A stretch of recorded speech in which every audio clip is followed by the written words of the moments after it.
dia suka menghina orang lain, maka dia pun belum disebut sebagai orang yang baik. Artinya di sini harus komplit. Dia bukan hanya baik dari sisi ibadahnya kepada Allah Subhanahu wa taala, bukan hanya baik sholatnya, bukan hanya baik puasanya, bukan hanya baik haji, zakat dan ibadah-ibadah yang lainnya, tetapi dia juga harus baik kepada sesama manusia. Sehingga di sini dikatakan cukup sebagai bukti bahwa seseorang itu bukan orang baik apabila dia menghina saudaranya sesama muslim.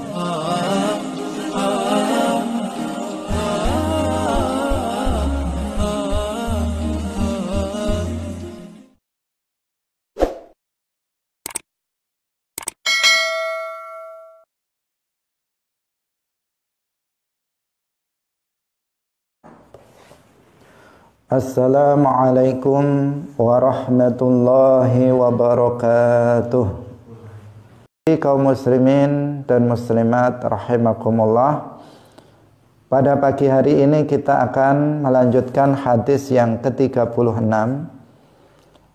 Namun tidak lupa, mari kita mulai pelajaran kita pada pagi hari ini dengan mengikhlaskan niat kita lillahi ta'ala. An Abi Hurairah qala qala Rasulullah sallallahu alaihi wasallam man naffasa an mu'minin. An Abi Hurairah, kacerita saking Abi Hurairah.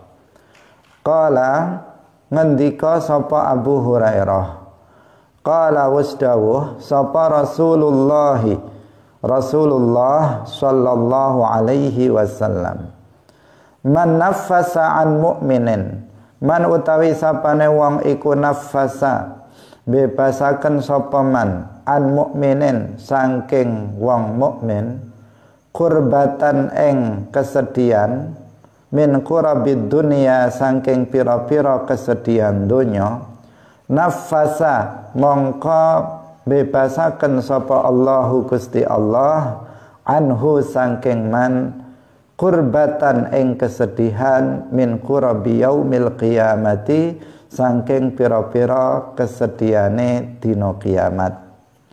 Wa man lan utawi sapane wong iku yassara gampangaken sapa man ala mu'asirin ing atase wong kang kangelan, yassara mongko gampangaken sapa Allahu Gusti Allah alaihi ing atase man fid dunya ing dalem donya wal akhirati lan akhirat. Wa man lan utawi sapane wong iku satara nutup sapa man musliman ing aibe wong Islam, satarahu mongko nutup ing muslim sapa aibe muslim Allah sapa Allahu Gusti Allah fid dunya ing dalem donya wal akhirati lan akhirat. Wallahu lan utawi Allah iku fi aunil abdi ing dalem nulung kawula, maka selagine ana sapa al abdu kawula iku fi auni akhihi ing dalem nulung sedulure al abd. Wa man lan utawi sapane wong iku salaka ngambah sapa man tariqan ing dalan, yaltamisu kang nuprih sapa man fihi ing dalem tariq ilman ing ilmu, sahala mongko gampangaken sapa Allahu Gusti Allah lahu ketuwe man bihi kelawan ilmu tariqan ing dalan ilal jannati maring swarga. Wa majtama alan ora kumpul sapa kaumun kaum fi baitin ing dalem fi baitin ing dalem omah utawa sing dimaksud ing dalem masjid min buyutillahi saking pira-pira masjide Allah, yatsluna halih padha maca sapa kaum kitaballahi ing kitabe Allah tegese Al-Qur'an, Wa yatadarasuna lan padha deres sapa kaum ing kitab Allah bainahum ing dalem antarane kaum illa nazalat kejaba tumurun alaihim ing atase kaum apa as-sakinatu ketenangan wa ghasyiyatuhum lan nglimputi ing kaum apa ar-rahmatu rahmat wa hafathum lan ngelilingi ing kaum sapa al-malaikatu malaikat wa dzakarahum lan nutur ing kaum sapa Allahu Gusti Allah fi man indahu ing dalem para malaikat wa man lan utawi sapane wong iku batta'a lambat sapa man iku batta'a lambat bihi kelawan man apa amaluhu amale man lam yusri mongko ora nyepetaken bihim kelawan man apa nasabuhu nasabe man. Pemirsa Madu TV kaum muslimin muslimat rahimakumullah, hadis yang kita kaji pada pagi hari ini menjelaskan banyak hal. Di antaranya tentang keutamaan membantu menolong sesama muslim di dunia. Kemudian keutamaan belajar ilmu agama. Kemudian keutamaan membaca Al-Quran, saling bertadarrus di antara mereka di dalam masjid. Kemudian keutamaan seseorang beramal, bersegera dalam beramal soleh. Pemirsa yang dirahmati oleh Allah Subhanahu wa ta'ala, namun hadis yang kemarin itu masih ada sedikit yang belum kita sampaikan. Sedikit kita tambahkan penjelasan bahwa Rasulullah Shallallahu Alaihi Wasallam di akhir hadis yang kemarin kita jelaskan bersabda, bihasbi mri'in minasyarri ayahqira akhahul muslima kullul muslimi alal muslimi haramun damuhu wa maluhu wa irduhu. Seseorang telah dianggap berbuat jahat apabila dia menghina saudaranya sesama muslim. Muslim yang satu dengan yang lain itu haram darahnya, haram hartanya, dan haram kehormatannya. Pemirsa yang dirahmati oleh Allah Subhanahu wa ta'ala, ketika seseorang menghina seorang muslim lainnya, maka dikatakan bahwa dia sudah cukup untuk dianggap sebagai orang yang jahat, sebagai orang yang buruk. Kalau ada seorang muslim kok menghina seorang muslim lainnya, maka sudah cukup sebagai bukti bahwa dia bukan orang baik, bahwa dia bukanlah orang yang baik tetapi orang yang jahat. Jadi kalau ini menjadi parameter ya, menjadi ukuran kebaikan seseorang atau jahatnya seseorang, baik dan buruknya seseorang, salah satu parameter itu ukurannya adalah apakah dia mau menghina orang lain apa enggak. Kalau ada seseorang misalnya dari sisi zahir dia baik, dari sisi ibadahnya misalnya baik, itu sebenarnya juga ukuran. Ukuran kebaikan orang itu ketaatannya kepada Allah. Tetapi kalau ukuran yang lainnya, misalnya dia suka menghina orang lain, maka dia pun belum disebut sebagai orang yang baik. Artinya di sini harus komplit. Dia bukan hanya baik dari sisi ibadahnya kepada Allah Subhanahu wa ta'ala, bukan hanya baik sholatnya, bukan hanya baik puasanya, bukan hanya baik haji, zakat, dan ibadah-ibadah yang lainnya, tetapi dia juga harus baik kepada sesama manusia. Sehingga di sini dikatakan cukup sebagai bukti bahwa seseorang itu bukan orang baik apabila dia menghina saudaranya sesama muslim. Artinya belum dikatakan baik yang sempurna. Belum dikatakan baik yang sempurna apabila seseorang itu hanya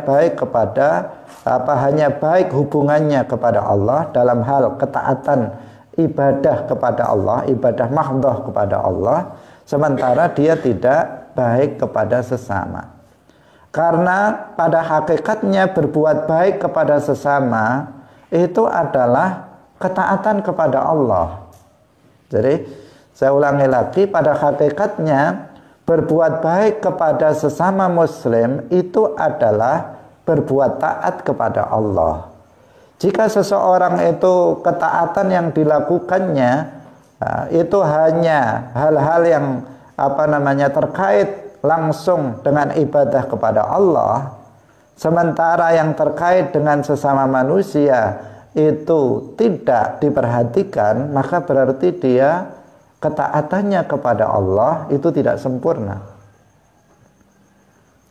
Mungkin perlu saya perjelas lagi. Jadi yang diperintahkan oleh Allah Subhanahu wa ta'ala kepada manusia itu ada hal-hal yang hanya terkait dengan Allah, ada yang terkait dengan manusia. Itu semuanya perintah Allah. Jadi Allah memerintahkan misalnya sholat, Allah memerintahkan puasa Ramadan, Allah memerintahkan mengeluarkan zakat bagi orang yang mampu, Allah memerintahkan seseorang pergi haji misalnya, Allah memerintahkan seseorang zikir, baca Al-Quran dan seterusnya. Itu adalah perintah Allah. Allah juga memerintahkan kepada kita untuk berbuat baik kepada sesama muslim, untuk berakhlak yang mulia dengan sesama muslim. Berarti kedua-duanya adalah perintah Allah. Kita melakukan yang pertama adalah bentuk ketaatan kepada Allah. Kita melakukan yang kedua itu juga bentuk ketaatan kepada Allah.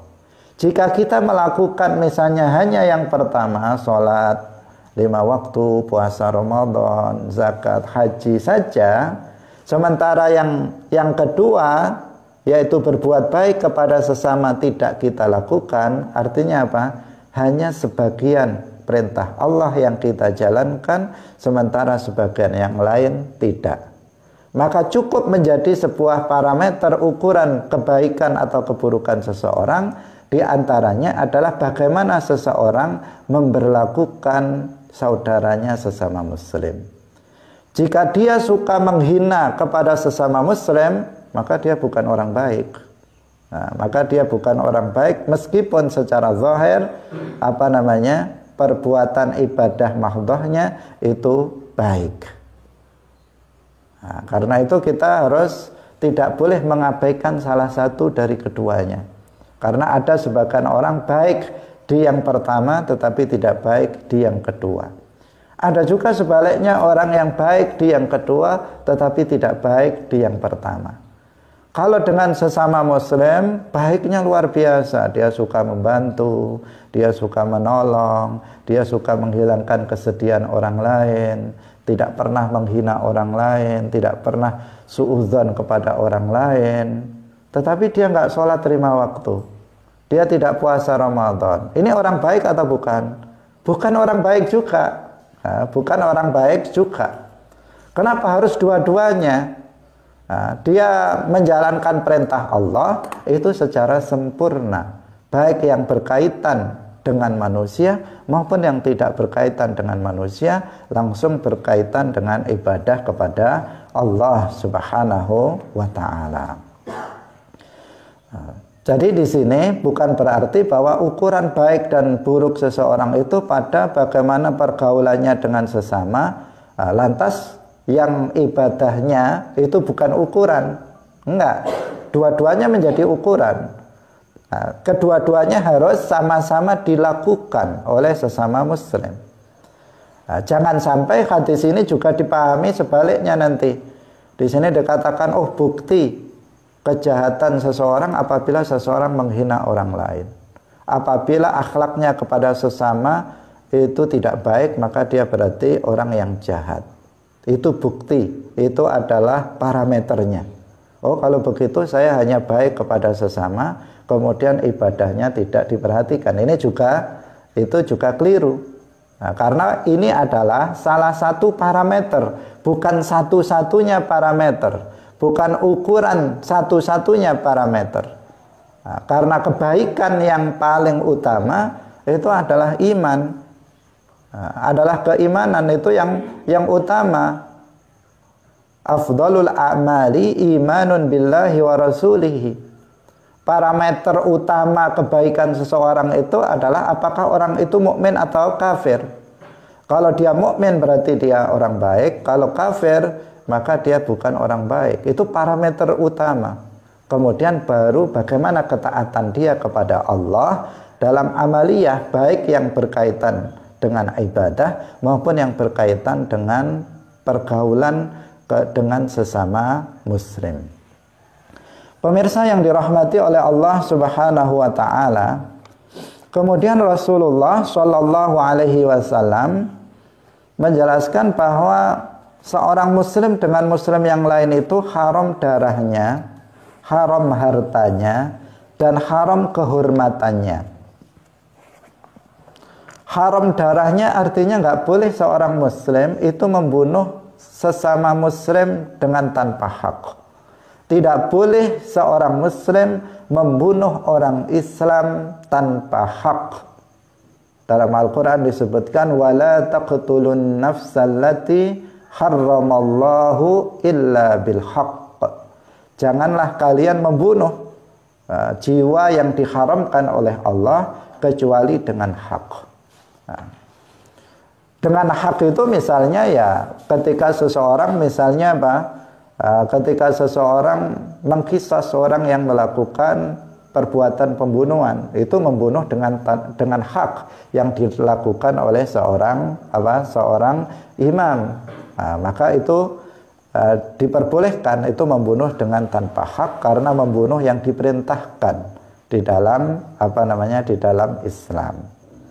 Nah, membunuh seorang muslim tanpa hak itu bahkan tergolong sebagai dosa terbesar setelah kufur. Dosa terbesar yang tidak diampuni oleh Allah itu kufur namanya. Baik itu kufur yang mengandung kesyirikan, kufur syirik, maupun kufur yang tidak mengandung unsur kesyirikan. Ini dosa terbesar tidak akan diampuni oleh Allah. Sudah kita jelaskan dalilnya beberapa kali pada pertemuan sebelumnya. Innallaha la yaghfiru ay yushraka bihi wa yaghfiru ma duna dzalika liman yasha. Nah, kemudian dosa terbesar setelah kufur itu adalah membunuh seorang muslim tanpa hak. Karena besarnya dosa membunuh seorang muslim tanpa hak, sehingga Rasulullah Shallallahu alaihi wasallam menyamakan dosa membunuh seorang muslim itu dengan dosa kekufuran. Nah, menyamakan artinya mendekati dosa kekufuran.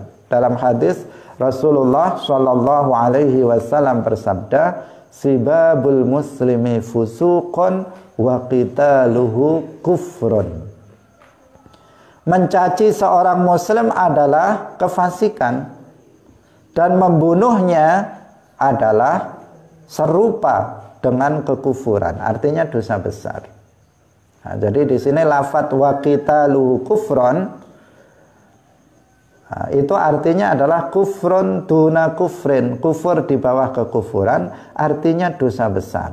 Nah, ini harus menjadi catatan bagi kita, karena seseorang yang memahami hadis ini secara letterlock, secara harfiah, tidak melihat terhadap penjelasan dari para ulama, ini nanti bisa dia mengatakan bahwa membunuh itu hukumnya kufur.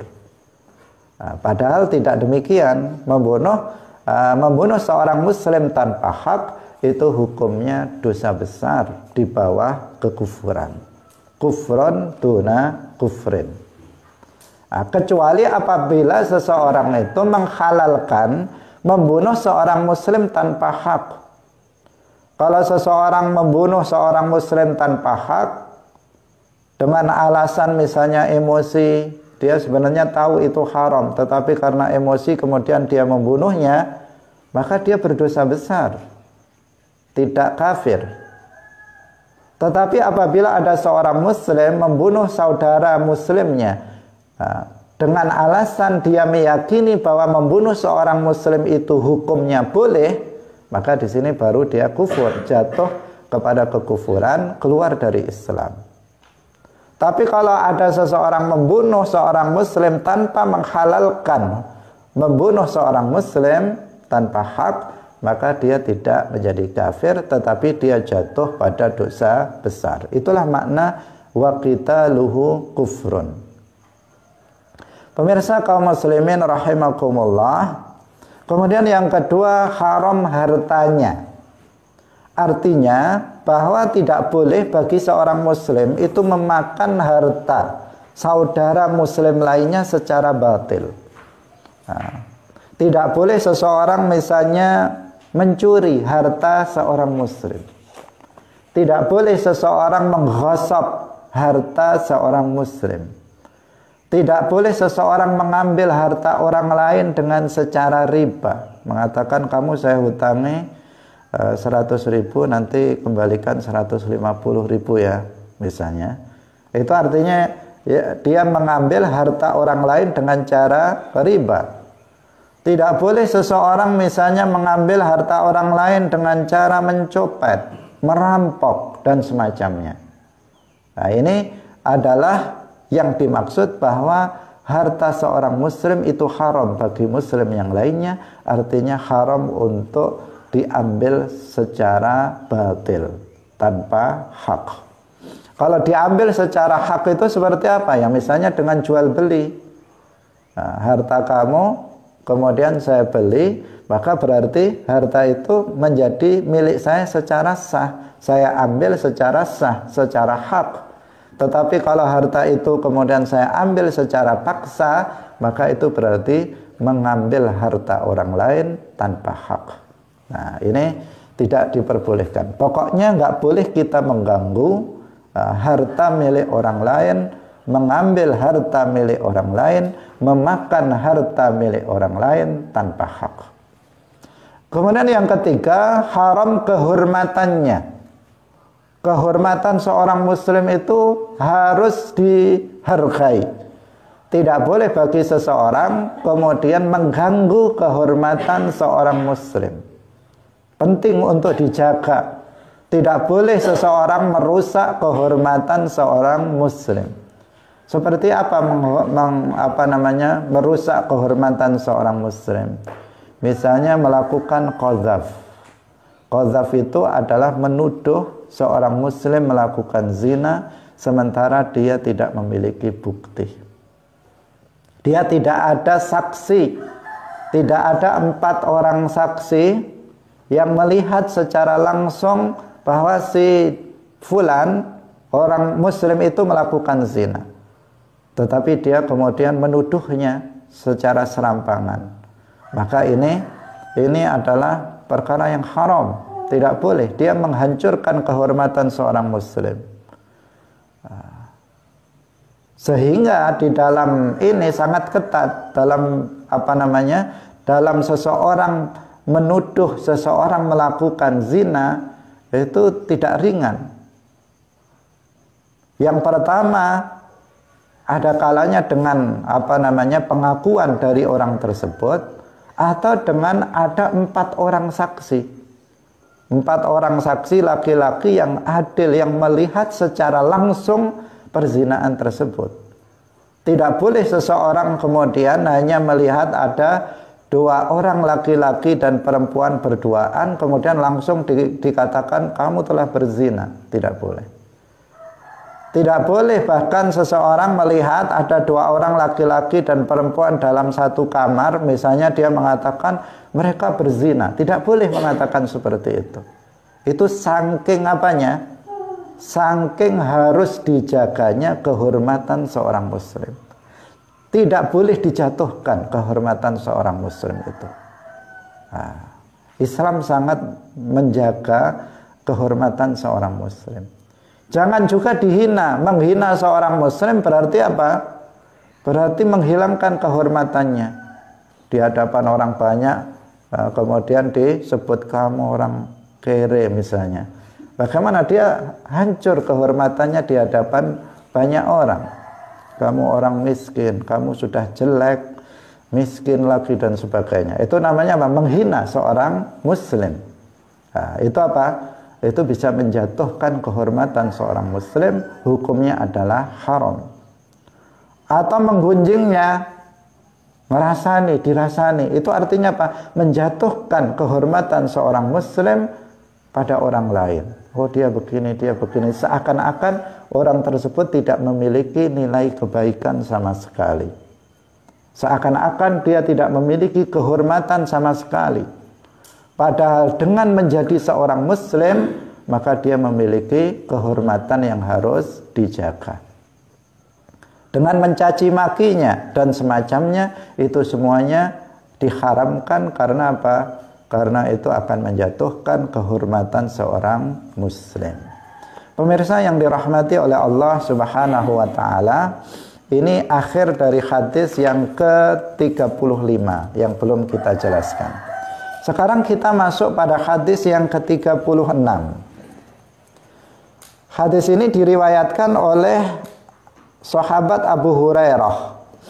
Rasulullah Shallallahu Alaihi Wasallam bersabda. Ini tips-tips ya yang disampaikan oleh Rasulullah dalam hadis ini adalah tips untuk menjadi sukses nanti di akhirat. Jadi kita meyakini bahwa ada akhirat, dunia ini ada, dan nanti setelah kematian itu akan ada alam kubur dan alam akhirat. Ada hari kiamat, itu kita meyakini. Dan akhirat itu khairu wa abqa, itu abadi. Akhirat itu abadi dan lebih baik daripada dunia. Dunia ini hanya sebentar, akhirat itu selama-lamanya tidak berujung. Artinya kesedihan di dunia, selama-lamanya orang bersedih di dunia, maka akan ada akhirnya, cepat berakhir. Selama-lamanya seseorang itu senang di dunia, juga akan segera berakhir. Dunia ini bukan tempat untuk bersenang-senang. Karena bukan tempat bersenang-senang yang abadi, juga bukan tempat bersusah-susah yang abadi, dunia ini. Seseorang di dunia ini terkadang senang, terkadang susah. Jadi kalau ada orang susah di dunia ini, itu sudah bawaan dunia. Nggak usah apa seseorang itu mengeluh, ya kenapa kok susah? Lah karena kita hidup di dunia. Kalau nanti di surga ya nggak ada susah. Jadi jangan heran kalau kemudian seseorang di dunia ini terkadang sedih, terkadang senang. Sekaya-kayanya manusia di dunia ini itu pernah sedih. Bahkan bisa jadi sering dia bersedih karena masalah yang lain. Masalah uang dia nggak sedih, tetapi masalah yang lain datang menimpa dia. Jadi sesedih-sedihnya orang di dunia ini itu pernah tertawa. Kita melihat misalnya apa? Orang yang miskin hidup di di pinggir-pinggir jalan. Tetapi kita lihat kadang dia tersenyum juga. Nah, itu apa artinya? Artinya memang dunia itu ya memang seperti itu. Karakter dunia, sifat yang menempel pada dunia itu ya isinya gembira dan susah. Nah, gembira dan susah itu sudah menjadi apa? Menjadi karakter utama dunia ini. Sementara di akhirat kalau seseorang itu susah, maka susah itu bisa selama-lamanya. Jika seseorang gembira, maka akan gembira selama-lamanya. Jika dia masuk neraka, maka tidak sedetik pun dia tertawa atau gembira. Jika seseorang masuk surga, maka tidak sedetik pun dia bersedih. Sedih di dalam surga nggak ada. 1 detik aja nggak ada. Nggak ada sama sekali. Sakit sekecil apapun di dalam surga nggak ada. Gembira terus, senang terus, bahagia terus. Nggak ada sebentar saja nggak bahagia, itu nggak ada. Itu di dalam surga. Sementara di neraka, orang-orang kafir di neraka nggak ada 1 detik pun istirahat. Istirahat dululah, capek, diazab, nggak ada.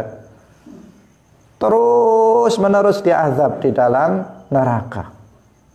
Nah, karena itu orang yang berakal itu dia akan berpikir tentang akhirat, tentang kiamat, tidak berpikir tentang dunia melebihi dari akhirat. Karena apa? Di dunia ini susah-susahnya orang, sesusah-susahnya orang akan berakhir. Akan berakhir. Paling tidak berakhir dengan kematian, sudah selesai. Sudah selesai. Berganti lagi dengan akhirat. Sangat celaka apabila seseorang susah di dunia. Dengan kesusahannya itu kemudian dia tidak mau berbuat taat, tidak mau beriman, maka dia akan lebih susah nanti di akhirat. Nah, pemirsa yang dirahmati oleh Allah Subhanahu wa taala, karena itu dalam hadis ini Rasulullah memberikan tips-tips. Apa tips-tips itu? Memberikan cara-cara agar seseorang nanti senang di akhirat sana. Di antaranya yang pertama, man naffasa an mu'minin kurbatan min kurabid dunya, naffasallahu anhu kurbatan min kurabi yaumil qiyamah. Yang pertama, orang yang membebaskan seorang muslim dari suatu kesedihan dunia, maka Allah akan membebaskannya dari suatu kesedihan pada hari kiamat. Jadi di hari kiamat itu sudah kita ceritakan prosesnya berapa? 50.000 tahun. Sampai seseorang masuk surga atau masuk neraka itu prosesnya 50.000 tahun. Di situ ada hasyr, di situ ada hisab, ada mizan, ada sirat dan sebagainya. Itu penuh dengan kesulitan-kesulitan. Banyak kejadian-kejadian yang dahsyat yang terjadi ketika itu. Matahari didekatkan, ada orang mandi dengan keringatnya, tenggelam dengan keringatnya sendiri dan sebagainya. Saking panasnya terik matahari, belum lagi dihisab. Banyak sekali kesedihan, potensi kesedihan-kesedihan yang akan menimpa seseorang pada hari kiamat selama 50.000 tahun itu. Sebelum seseorang betul-betul masuk ke dalam surga atau masuk ke dalam neraka. Kejadian-kejadian yang berpotensi menyedihkan, menyusahkan, memberatkan pada hari kiamat, mempermalukan di akhirat itu sangat banyak sekali pada hari kiamat itu. Sehingga hari kiamat ini juga sering disebut sebagai yaumul fadhihah. Hari dibukanya kedok manusia. Diumumkan aib kita itu diumumkan kepada semua manusia pada zaman Nabi Adam sampai kiamat. Si fulan dulu melakukan ini, si fulan melakukan ini, dibuka di kedok manusia di dunia ini. Ini sesuatu yang mengerikan, ya, sesuatu yang akan menyusahkan seseorang. Maka di sini kemudian Rasulullah mengatakan yang pertama, tips yang pertama. Barang siapa yang membebaskan seorang mukmin dari kesedihan di dunia, maka Allah akan membebaskan dari satu kesedihan di akhirat nanti, pada hari kiamat. Misalnya ada seseorang tertimpa musibah, kemudian dia datang menghiburnya. Jangan kamu bersedih, kamu harus bersabar. Ini semuanya adalah takdir, ketentuan dari Allah Subhanahu wa ta'ala. Dia dihibur, dengan begitu hilang kesedihannya.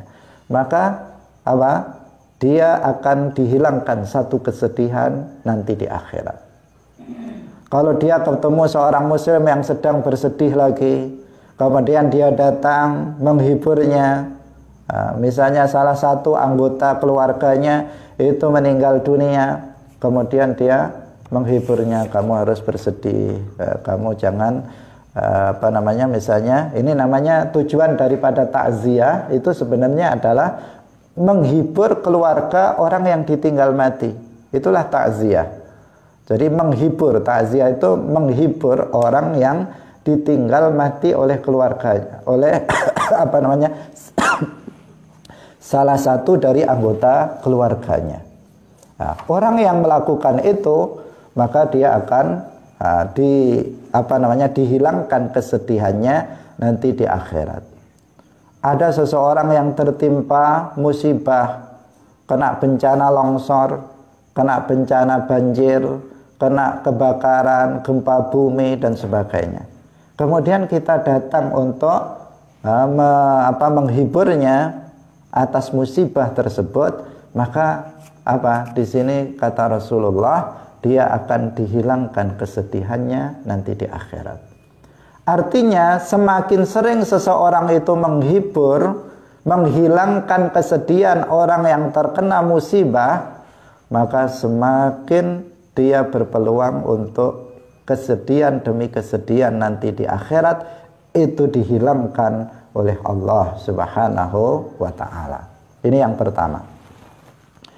Kemudian yang kedua, man yassara ala mu'asirin yassarallahu alaihi fid dunya wal akhirah. Yang kedua, orang yang memberikan kemudahan kepada orang yang berada dalam kesulitan, maka Allah akan memberikan kemudahan di dunia dan di akhirat. Nah, jadi permudahlah urusan orang Islam, jangan dipersulit.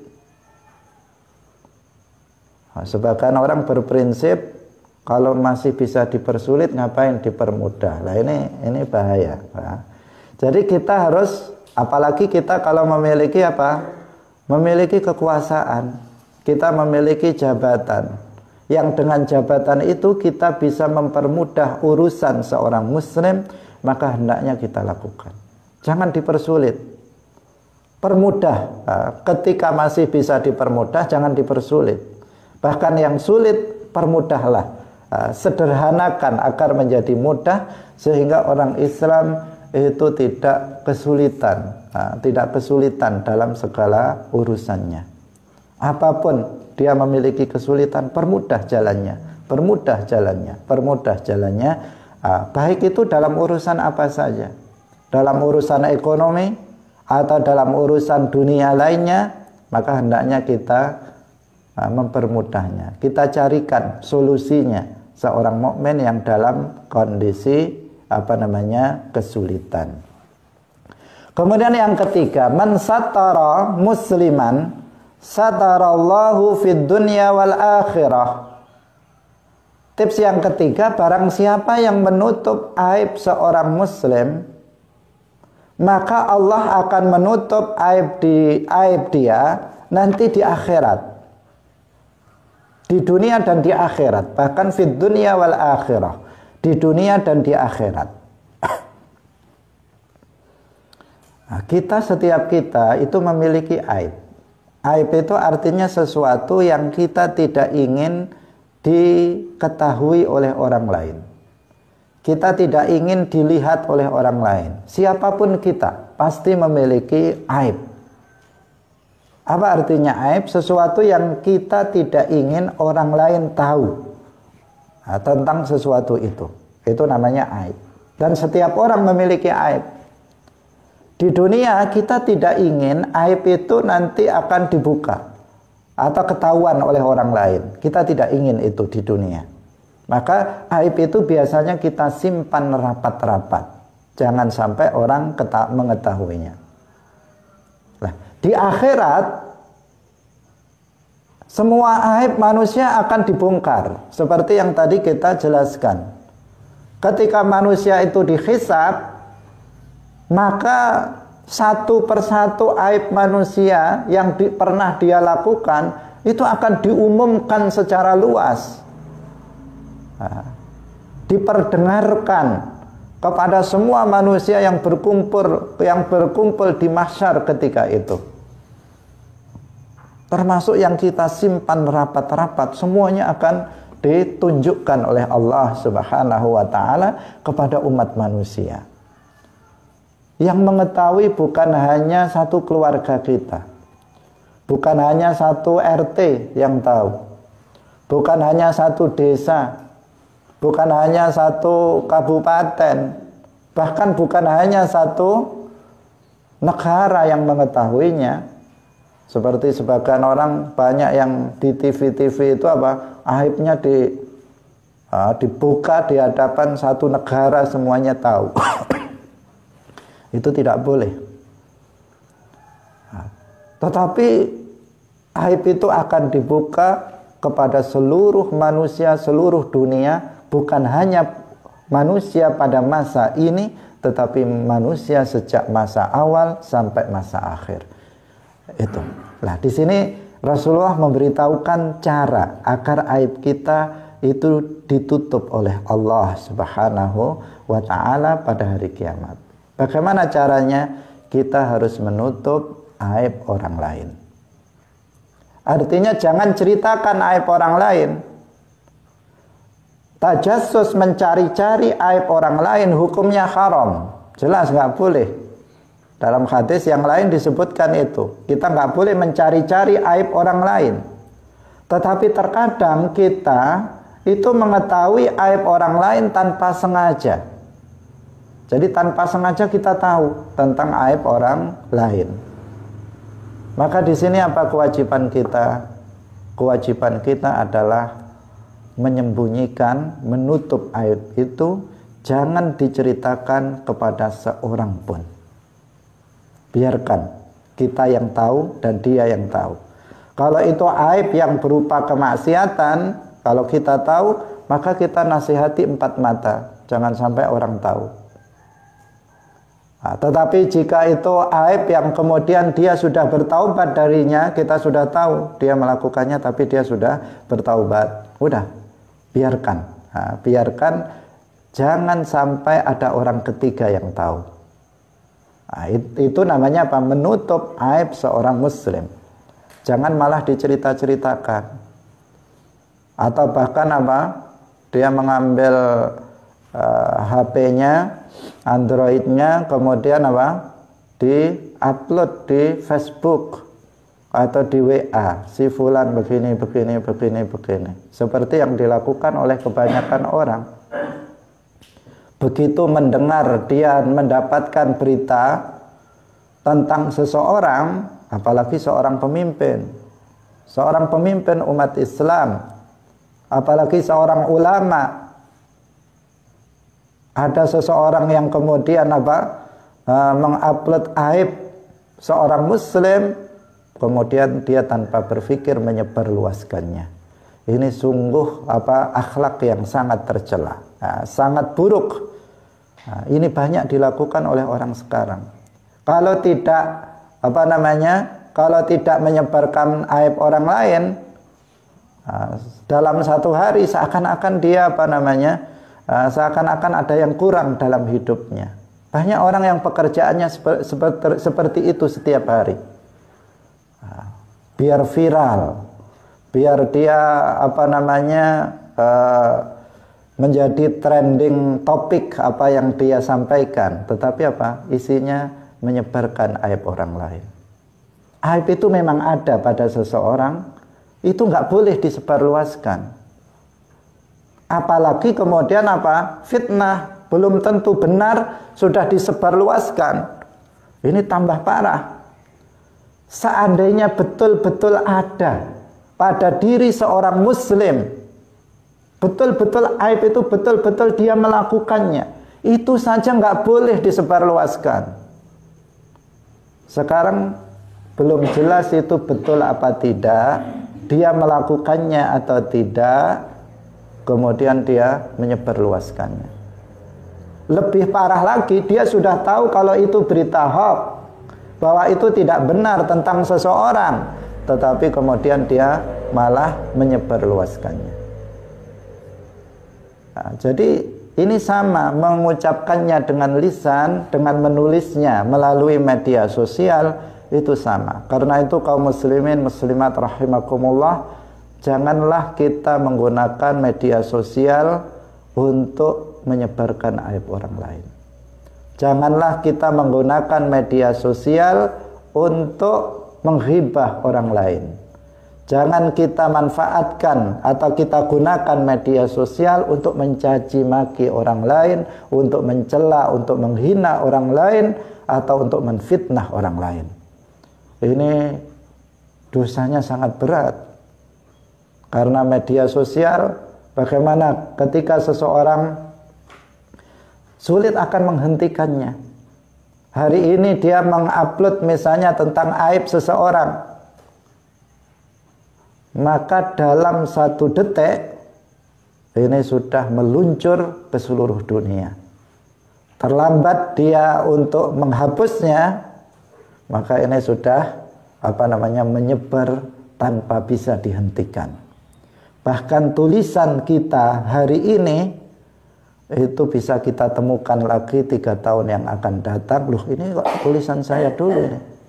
Nah, itu bisa terjadi. Nah, tetapi demikian juga kalau kita menuliskan hal-hal yang bermanfaat. Alhamdulillah saya setiap hari menulis pelajaran-pelajaran setiap hari. Itu terkadang tulisan saya yang 1 tahun yang lalu itu masih muncul lagi di Facebook atau muncul lagi di grup-grup WA yang lain. Padahal itu tulisan saya sudah lama sekali, sekarang sudah bukan itu yang ditulis. Nah, kalau kebaikan maka akan terus menyebar, kalau keburukan juga akan terus menyebar tanpa bisa dihentikan. Itulah sekarang media sosial seperti itu.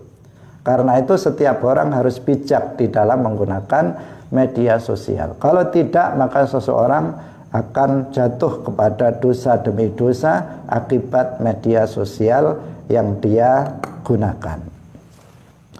Pemirsa yang dirahmati oleh Allah Subhanahu wa ta'ala. Kemudian yang keempat, wallahu fi aunil abdi maka nal abdu fi auni akhih. Kita ini manusia ini adalah makhluk yang lemah. Kita mesti membutuhkan pertolongan orang lain. Itu sudah sesuatu yang mesti. Sekaya-kayanya kita itu pasti butuh pada orang lain. Duitnya 1 gudang penuh misalnya, warnanya merah semua, penuh 1 gudang yang besar misalnya, dia tetap butuh orang lain. Siapa yang memasak untuk dia, siapa yang menanamkan padi untuk dia, siapa yang buatkan mobil untuk dia, siapa yang bangunkan rumah untuk dia, selalu butuh kepada orang lain. Nggak bisa dia nggak bisa dia hidup sendiri, karena manusia itu adalah makhluk, itu sifatnya adalah lemah.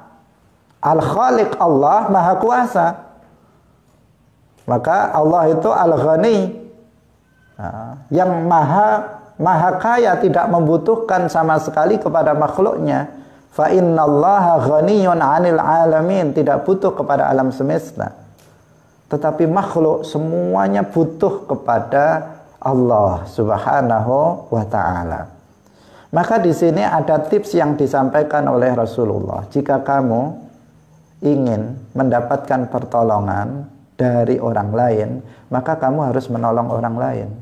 Semakin banyak kita menolong orang lain, maka kita akan mendapatkan pertolongan dari orang lain. Pada hakikatnya Allah yang menolong dengan sebab orang lain tersebut. Nah, kalau orang nggak pernah nolong orang, maka dia juga nggak akan ditolong ketika dia dalam keadaan membutuhkan. Nah, memang sekarang kita tidak membutuhkan pertolongan orang lain misalnya, tetapi suatu saat kita akan membutuhkan pertolongan orang lain. Agar kita suatu saat ketika kita membutuhkan pertolongan orang lain, kita mendapatkan pertolongan orang lain, maka hendaknya kita menolong ketika orang lain membutuhkan pertolongan dari kita. Apalagi itu adalah kerabat. Apalagi itu apa? Kerabat dekat. Kerabat dekat itu saudara kandung, paman, bibi, anaknya, itu kerabat dekat. Itu kalau mereka membutuhkan, maka wajib bagi kita jika kita mampu untuk menolongnya. Kenapa? Karena ini adalah bagian dari silaturahim. Silaturahim itu bisa dilakukan yang pertama dengan mengunjungi kerabat itu silaturahim. Yang kedua, silaturahim itu bisa dilakukan dengan cara membantu kerabat yang membutuhkan pertolongan. Kalau ada misalnya kerabat kita datang kepada kita, saya hutang uangnya 100.000 saja, padahal kita punya uang 100.000. Tetapi kita mengatakan saya nggak punya uang, mohon maaf ya saya nggak punya uang misalnya. Ini namanya apa? Ini bisa disebut sebagai memutus silaturahim. Karena orang ini akan merasa dulur kok kayak duduk dulur ya. Saudara seperti bukan saudara. Nah, saudaranya membutuhkan bantuan, dia punya tetapi dia tidak mau membantu. Nah, di sini artinya apa? Terputus. Nah, tali persaudaraan, kekerabatan itu terputus. Karena itu para ulama menjelaskan silaturahim itu dengan dua cara. Yang pertama dengan saling mengunjunginya. Nah, kalau pada masa sekarang ya kalau nggak bisa mengunjunginya dengan media, nah, melalui apa? HP, melalui WA dan sebagainya. Kemudian yang kedua adalah dengan cara menolong, membantu kerabat kita yang membutuhkan bantuan. Jika ada kerabat kita membutuhkan bantuan, kita tidak acuh tak acuh, misalnya tidak memperdulikannya, maka di sini seseorang telah jatuh pada dosa besar, yaitu dosa memutus silaturahim. Nah, yang dalam hadis disebutkan la yadkhulul jannah qati'un. Tidak akan masuk surga bersama orang-orang yang pertama kali masuk surga. Artinya dia akan masuk neraka dulu, bukan tidak masuk surga sama sekali. Karena kalau seorang muslim, dia akan berpeluang masuk ke dalam surga. La yadkhulul jannah qati'un, artinya tidak akan masuk surga bersama orang-orang yang pertama kali masuk surga. Artinya dia diazab dulu di neraka, baru masuk surga. Akhir-akhir masuk surganya orang yang memutus silaturahim. Nah, tadi sudah kita jelaskan kriteria seseorang memutus silaturahim. Pemirsa yang dirahmati oleh Allah Subhanahu wa taala, ini juga sebagai dalil ya, hadis wallahu fi aunil abdi ma damal abdu fi auni akhi, atau maka al abdu fi auni akhi. Berbeda, ada perbedaan riwayat. Ini sebagai dalil juga bahwa bolehnya seseorang itu minta tolong kepada sesama. Nah, boleh kita mengatakan kepada saudara kita sesama muslim, misalnya mengatakan tolonglah aku, Pak, tolonglah aku dihutangi uang. Itu boleh. Pak, tolonglah aku, saya besok ada hajatan, tolong ikut bantu dan sebagainya. Itu adalah boleh. Meminta pertolongan kepada sesama manusia itu boleh, dengan tetap meyakini bahwa Allah Subhanahu wa taala pada hakikatnya yang menolong. Jadi Allah pencipta pertolongan, tidak ada pencipta selain Allah. Nah, maka ketika kita meminta pertolongan kepada sesama manusia, itu dalam pengertian sabab. Tapi boleh lafaz mengatakan tolonglah aku, itu boleh. Tidak ada larangan sama sekali di dalam Islam. Baik kepada orang yang hidup ataupun kepada orang yang mati. Itu tidak ada larangan. Nah, kalau kepada nabi atau wali disebut istighosah. Nah, istighosah itu meminta pertolongan ketika dalam keadaan sempit dengan menyebut nama seorang nabi atau wali. Adrikni ya Rasulullah. Nah, itu namanya apa? Istighosah. Lafaz seperti itu diperbolehkan. Aghisni ya Rasulullah, madad ya Abdul Qadir Al-Jilani misalnya. Madad ya Rasulullah, itu boleh. Ibadallah, ibadallah, aghithuna, itu boleh diucapkan. Itu kan istighosah dengan selain Allah. Meminta pertolongan dengan selain Allah, sama kedudukannya dengan kita mengatakan kepada sesama, tolonglah bawakan tas saya, sama. Artinya apa? Sama bagaimana keyakinan seorang muslim tidak berubah. Allah lah pencipta pertolongan, sementara manusia ini adalah penyebab dari Allah menciptakan pertolongan untuk kita. Bukan maknanya bahwa kita meyakini wali itu menciptakan pertolongan, enggak. Kita tidak meyakini bahwa nabi itu menciptakan pertolongan, enggak. Tetapi Allah lah pencipta pertolongan dengan sebab nabi itu, dengan sebab wali itu. Sama juga ketika kita meminta pertolongan kepada orang manusia sesama kita, kita juga meyakini Allah yang menolong. Yang hakikatnya menolong, sementara manusia itu adalah sebab dari Allah menciptakan pertolongan. Jika Allah tidak menciptakan pertolongan pada diri kita, maka meskipun kita ngomong kepada saudara kita, tolong hutangi saya uang. Kalau Allah tidak menghendaki menolong kita, kita ditolong apa enggak? Tidak. Meskipun uangnya banyak, dia enggak akan menghutangi kita. Kenapa? Karena Allah tidak menolong kita. Tetapi jika Allah berkehendak menolong kita, kita sekedar datang saja dia sudah tahu. Oh, kamu mau utang duit ya, ini saya utangi. Sudah langsung seperti itu. Kenapa? Karena Allah berkehendak menolong kita. Pada hakikatnya Allah yang menciptakan pertolongan, bukan manusia. Tetapi melafalkan ucapan kepada makhluk, mengatakan tolonglah aku, itu boleh.